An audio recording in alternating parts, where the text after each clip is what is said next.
My dad died of brain cancer on January 10th of 2023. And the day that he died, my stepmom, who was with him, she texted me, she texted my older brother and older sister that she thought today was the day. And she asked if we wanted to see and talk to our dad one last time. Unfortunately, we weren't in the same city as him, so we couldn't be there with him. But so she asked if we want to talk to him through video call one last time, and my dad couldn't talk at this point. He couldn't really follow conversation very easily either. Especially on his last day, he was, drifting. But she asked if we wanted to have one final moment with our father. And I said no. And I regret that I said no. Part of me didn't want to believe her. Part of me was angry at her because it wasn't the first time she had suggested that it could be my dad's last day. And so I said no because I was frustrated at her. And I thought, today's not going to be his last day. You're just crying wolf again. I've had it. I've got stuff to do. I'll talk to my dad when I talk to my dad. My older brother called him, and my older sister called him. My stepbrother called him. His friends called him. His family called him. My stepsister was with him, but I didn't. I'd like to think that he didn't, but I think part of the reason that I regret it is because I hate to think of my dad on his dying day just wishing that I would call, and that call never coming.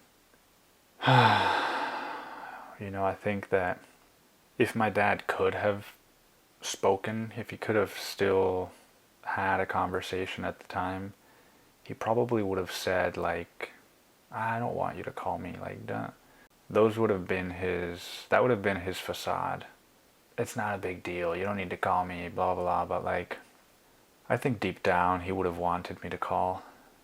And I also think deep down that he understands why I didn't call, but I'm not sure that I do, because it feels a little bit out of character for me.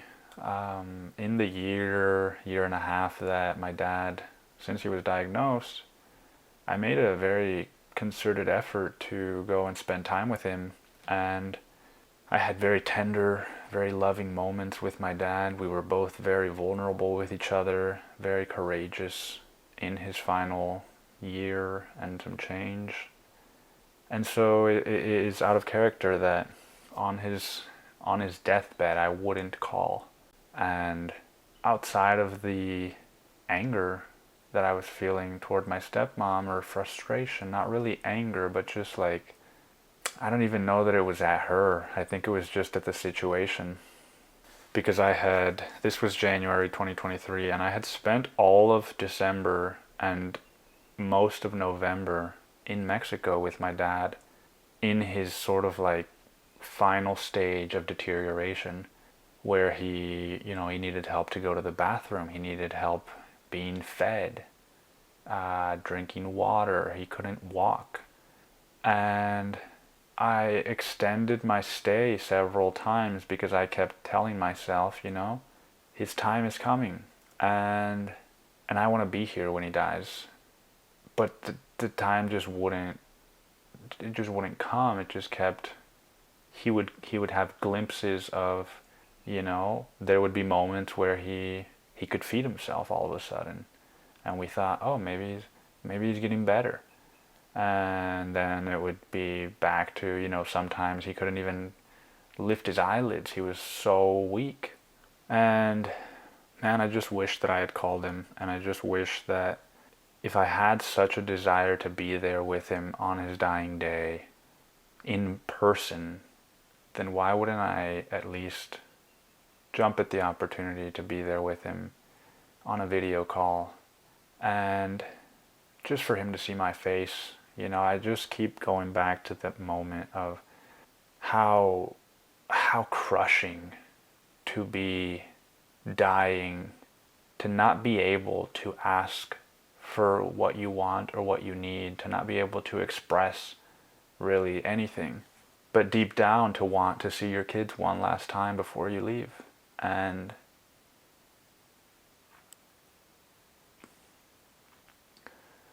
me just not being able to do that for him, which I think is okay.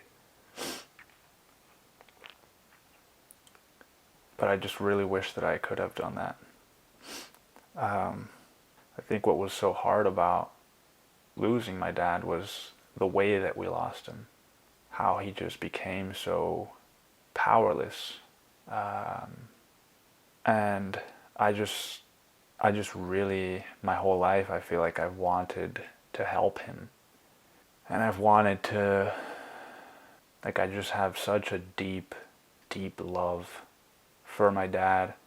And there's also an element, you know, of responsibility that perhaps doesn't belong to me, that I took on from a very early age, you know, because my dad was a very wounded person, and as his child, I just remember at times feeling bad for him because he couldn't really navigate his internal world, and so he would get really depressed sometimes, and yeah, I just always had like I just had this soft spot for him. I just felt bad for him. And so when he got sick and he couldn't walk anymore, it was just like, fuck, man. Like, this is awful to see him this way, because I just know how hard it is for him. But yeah, I didn't call him, and I regret that. And I think that when I lost him, there was a part of me that just wanted to latch on to like something I could control, because I felt so out of control. Like, what do you mean my dad's dead? What do you mean I can't see my dad anymore? What do you mean? Like, what is that? It's hard to wrap my mind around still to this day, even a year later. But it's a very common sort of grief response when somebody close to me dies. To make sense of it, I try to latch on to the things that I can control. And so I can beat myself up about it. I can control that. I can beat myself up about why I shouldn't have left on December 28th, you know, just 13 days before he died, when I knew he was going to die soon.